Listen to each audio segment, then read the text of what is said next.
afford the data. There's no like compassion to humanity. I don't even have the money, and I've already forgotten the rest of you. Yeah, So what would you be? Like what would I honestly be like? I would be a megalomaniac. you would be a megalomaniac. Well, I appreciate you being honest about that, David. It's all right. It might be a warning, but Yeah, I don't know if I could be. Yeah, I don't know if I could be a megalomaniac in that sense.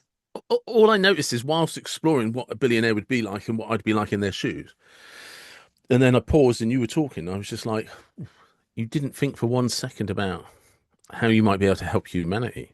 And bearing in mind, I work in care work, Actually, so I do it for a no, living. so that's for you. You didn't. I know these are conversations that the idea of winning the lottery, that we've grown up with because of the national lottery and all that kind of stuff. The first things that always come up is to take care of your family, blah, blah, blah, blah, blah, blah. But then what do you do for yourself? I remember speaking to a woman once. I was good friends with her. She was a very, very, very wealthy woman. Um and she'd recently got a nice divorce settlement. But when I met her, I was doing fashion, lived in York, and I told her about an idea that I had. What I wanted to do was set up a social enterprise for the arts. And I'd already started speaking to York Council about that. Um, but I did tell her, I said, because I don't know why the conversation came about, but I did tell her that actually, do you know what? The idea would be, and it is a very utopian idea, is that everybody's fed, everybody Yeah, has jobs, paid fair, all that kind of stuff. But everybody has fresh food. Um, and basically everyone's got the means to live fairly comfortably. That was always kind of because for me, fairness has always been one of those things that sat in the back of my head. So I couldn't do anything if I was aware that it hurt other people, which is probably why I can't think of something. What, why would I become a megalomaniac? Probably not because I know the consequences to others. Don't get me wrong, my empathy over time has been eroded by the fact that I know there's just some fucking people on the planet that they're wired all wrong, and quite frankly, I've stopped caring in that that's the sense. spirit. But Get on board with the rest of us. unfortunately, there's more people that are on the planet that are not wired like that that I genuinely Don't think deserve just put better. And I don't know how time that out, time reconciles out, itself. You up? time out, time out, pause for a second. Just step away from the soft side. Just You come really back want to to harden me. Do you know what? I've had this thing on my life. This is hilarious. People always say to me, "You need to soften up. You need to soften up. You're too harsh. You're too this. You're too that." And now you're saying, "No, no, no, no, no. Stop the softness. Let's harden you up." I'm like, I I can't wait. just Surprise, surprise. but it is like I said, I would have always until I explored the idea out aloud with you, and obviously from the perception of we started the conversation about Bond villains, so there's already kind of like some predetermined thinking that you're going to go down, and then I'm trying to explore why they do that. It did occur as I was talking, as I switched roles, like, well, what would I be like? It did occur to me that I didn't suddenly go back to, well, actually, I already take care of people for a living. I already do look after people. I already understand the benefits of charity and philanthropy and stuff. But I didn't go there. I didn't, my default setting wasn't there. There was a part of my brain that was just like, how nuts could I go?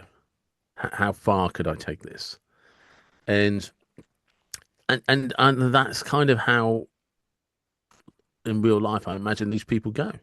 Because Yeah, I think there's a part, because also as well, you get very detached from what's going on in the world I down. think these people are very detached in the first place. They're not wired in the same way, say, I'm wired, or potentially you're wired, although I do question this at every conversation I have with you now.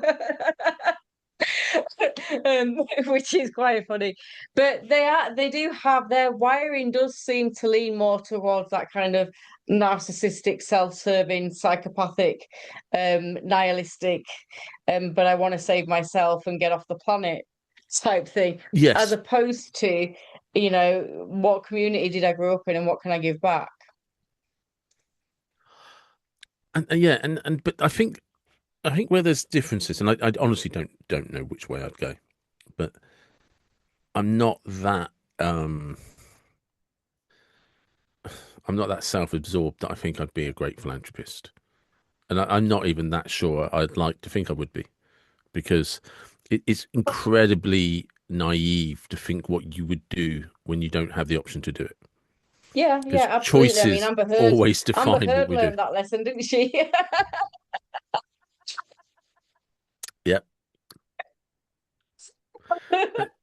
And that's it. And you kind of, like I said, is but the thing about all of these billionaires is the difference between you, me, and them is they're not commuting to work the same way you and I do. They're not sitting down with the people at work. Everyone's talking about maybe how they're struggling to pay a bill this month, or something that's happened to a relative or a family member. You have different thought processes, you have different concerns, you have different worries. And 99% of people out there are not worried about the stock exchange and what happens to it, because they don't have anything invested in that. Mm, They're invested in how they're getting home tonight. They're invested on who's cooking dinner tonight.